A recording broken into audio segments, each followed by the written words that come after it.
السلام علیکم ویور، کیسے ہیں آپ سب؟ آئی ہوپ کہ آپ سب ٹھیک ہوں گے، خیریت سے ہوں گے۔ جن دوستوں ویوروں نے ہمارے چینل کو سبسکرائب نہیں کیا، جلدی جلدی ہمارے چینل کو سبسکرائب کر دیں تاکہ نیو آنے والی ویڈیو جلد سے جلد آپ کو مل سکیں۔ جیسے کہ آپ کو پتہ ہے کہ کراچی کے اندر ایک ہلچل سی مچی ہوئی ہے۔ کراچی متحدہ پاکستان نے ایک عوامی سرپرائز دے کے پورے پاکستان کو حیران کر دیا اور پاکستان کی تیسری بڑی جماعت کے طور پہ سامنے آ چکی ہے، اور یہ ان کا ایک سرپرائز ہر کسی کے لیے بہت بڑا ایک سرپرائز کے طور پہ سامنے آیا ہے، اور اس سے ہر پارٹی کی کمزوری ایم کیو ایم بن چکی ہے۔ ایم کیو ایم کا عوامی مینڈیٹ آ چکا ہے، جس کے مطابق ایم کیو ایم کو اب تک کی رپورٹ کے مطابق 18 سیٹوں پہ برتری حاصل ہے۔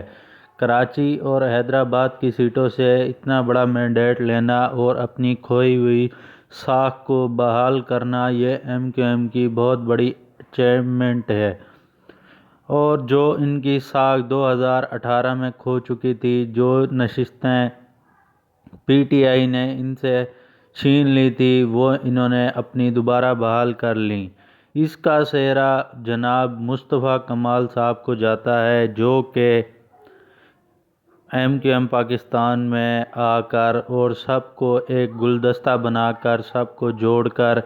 یہی ان کا اتفاقی فیصلہ تھا کہ پی ایس پی اور فاروق ستار یہ سارے مل کر ایم کیو ایم پاکستان میں ضم ہو جائیں اور کھل کر ایک کام کریں اور کراچی کی بہتری اور فلاح بہبود کے لیے کام کریں۔ مشترکہ فیصلہ دے کر سب کو حیران، اور جس طرح آپ نے دیکھا کہ مصطفیٰ کمال کے چہرے پہ کتنی مسکراہٹ، اور یہ ایک سرپرائزی تھی کہ جو ان کا کھویا ہوا مینڈیٹ تھا وہ واپسی آ گیا اور سارے خوش اور خرم ہو گئے۔ جس طرح کہ آپ کو معلوم ہے کہ کراچی پاکستان کی تیسری بڑی جماعت ایم کیو ایم بن چکی ہے، اور وہ ہر ایوان کے وفاق کے لیے مجبوری بن چکی ہے۔ جس طرح کہ آپ کو پتہ ہے کہ 13 کے الیکشن کے اندر نون لیگ نے وکٹری اسپیچ کر کے سب کو کہا تھا کہ ہم اکیلے ہی حکومت بنا سکتے ہیں، اور 2013 کے اندر ایم کیو ایم اپوزیشن میں بیٹھ گئی تھی۔ جبکہ آپ نے دیکھا کہ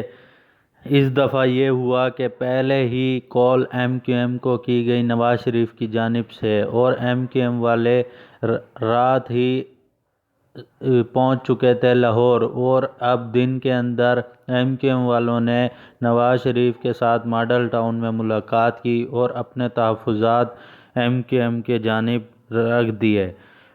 اور جیسے کہ آپ کو حالیہ چند سالوں کی رپورٹ دی جائے تو پی ڈی ایم میں بھی ایم کیو ایم نون لیگ کے ساتھ رہی، اور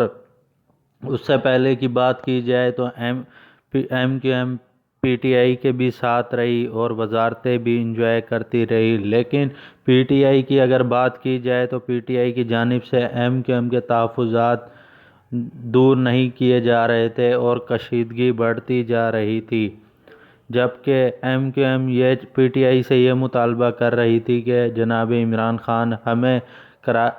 سندھ کا گورنرشپ دی جائے اور ہمارے دفتر کھولے جائیں۔ یہ مطالبات نہ ماننے پر جس طرح آپ کو پتہ ہے کہ ایک پی ڈی ایم تشکیل دی گئی، اس کا حصہ ایم کیو ایم بھی رہی، اور انہوں نے اپنے مطالبات رکھے اور پی ڈی ایم کا ساتھ دے کے عمران خان کو گھر بھیج دیا، اور وزیر اعظم شہباز شریف کو بنوا کر خود بھی گورنمنٹ کا حصہ بن گئے۔ اور جس طرح جیسے ہی شہباز شریف صاحب نے کمان سنبھالی اور پہلے ہی ایم کیو ایم کے تحفظات دور کیے گئے، ایم کیو ایم کے جو مطالبات تھے جو عمران خان صاحب نہیں مان رہے تھے، وہ پی ڈی ایم بنتے ہی وزیر اعظم شہباز شریف بنتے ہی ان کے سارے مطالبات مان لیے گئے، اور سب سے پہلے ان کو بھرپور سپورٹ کیا گیا اور وزارتوں سے بھی نوازا گیا، اور سب سے پہلے ان کو سندھ کی ہائی کمانڈ گورنرشپ کا عہدہ سونپ دیا گیا، جس کے اوپر کامران خان ٹیسوری صاحب تعینات ہیں۔ سندھ میں یہ MQM کے لیے بالخصوص کراچی کے لیے بہت بڑی اچیومنٹ تھی۔ جیسے ہی کراچی کی ہائی کمانڈ MQM کے پاس آئی اور کراچی میں ایک ہلچل سی مچ گئی، جس طرح کامران خان ٹیسوری صاحب کام کر رہے ہیں کراچی سندھ کے فلاح بہبود کے لیے، وہ اس کو دیکھتے ہوئے پیپلز پارٹی بھی پریشان ہے کہ ایک کس طرح عوامی گورنر عوام کی خدمت کر رہا ہے جذبے کے ساتھ۔ اسی طرح اگر پیپلز پارٹی کی بات کی جائے، پیپلز پارٹی کی جانب سے بھی MQM کو پیغام موصول ہو چکے ہیں کہ آپ ہمارا ساتھ دیں، کیونکہ آپ نے ہمیں سندھ میں آپ نے اور ہم نے مل کے کام کرنا ہے۔ اسی حوالے سے جناب آصف علی زرداری صاحب، بلاول بھٹو صاحب کی طرف سے MQM کو پیغام موصول ہو چکے ہیں۔ اب دیکھنا یہ ہوگا کہ MQM نے نون لیگ کا ساتھ دینا ہے یا پھر پیپلز پارٹی کا۔ ان کے لیے چیلنج ہے، کیونکہ سندھ کی بات کی جائے تو سندھ کے اندر ان کے لیے اگر وہ سندھ کے اندر گورنمنٹ چاہیں گے تو پیپلز پارٹی ان کے لیے ضروری ہے۔ اور پیپلز پارٹی، جو کہ آپ کو پتہ ہے ان کا منشور ہے کہ بلاول بھٹو کو وزیر اعظم بنانا ہے، اور نون لیگ والے یہ چاہتے ہیں کہ ہمارے قائد نواز شریف چوتھی بار وزیر اعظم بنے، اور وہ چوتھی بار MQM کے بغیر بالکل بھی نہیں بن سکتے۔ اور اگر زرداری صاحب کوئی اپنا حتمی فیصلہ کر کے لے آئے اور ان کی نون لیگ کے ساتھ کمپرومائز ہو گیا تو یہ تینوں پارٹیاں مل کر نواز شریف کو وزیر اعظم بنوا دیں گے۔ نہ کہ اب دیکھنا یہ ہوگا کہ نون اور MQM کی اور پیپلز پارٹی کے تینوں کا ان کا کیا حتمی فیصلہ ہوتا ہے۔ MQM کی اگر بات کی جائے تو MQM والے تو اب اپنے آپ کو ملک کی تیسری بڑی پارٹی ثابت کر چکے ہیں۔ وہ علل اعلان پریس کانفرنسوں میں دعوے کر رہے ہیں، کراچی کی عوام نے ان کو مینڈیٹ دیا ہے، اور وہ خوش و جذبے کے ساتھ اپنے آپ کو مضبوط امیدوار سمجھ رہے ہیں، اور ہر پارٹی کی کمزوری بن چکی ہے MQM۔ یہ اگر بات کی جائے، یہ فیصلہ مصطفیٰ کمال صاحب کا تھا، جیسے کہ یہ سارے الگ الگ ہوئے تھے۔ آج کل جیسے کہ PTI کا حال ہے، وہی حال چند سال پہلے MQM کا تھا۔ یہ سہرا مصطفیٰ کمال صاحب کو جاتا ہے، جنہوں نے ساروں کو ملا کر، سب MQM کے رہنماؤں کو ملا کر ایک گلدستہ بنا کر اس کے اندر اپنے آپ کو عوام میں پیش کیا، اور عوام نے بھی ان کا بھرپور سپورٹ کیا اور ان کو ایوانوں تک پہنچایا۔ یہ اگر اس چیز کی بات کی جائے، اس میں بھرپور کردار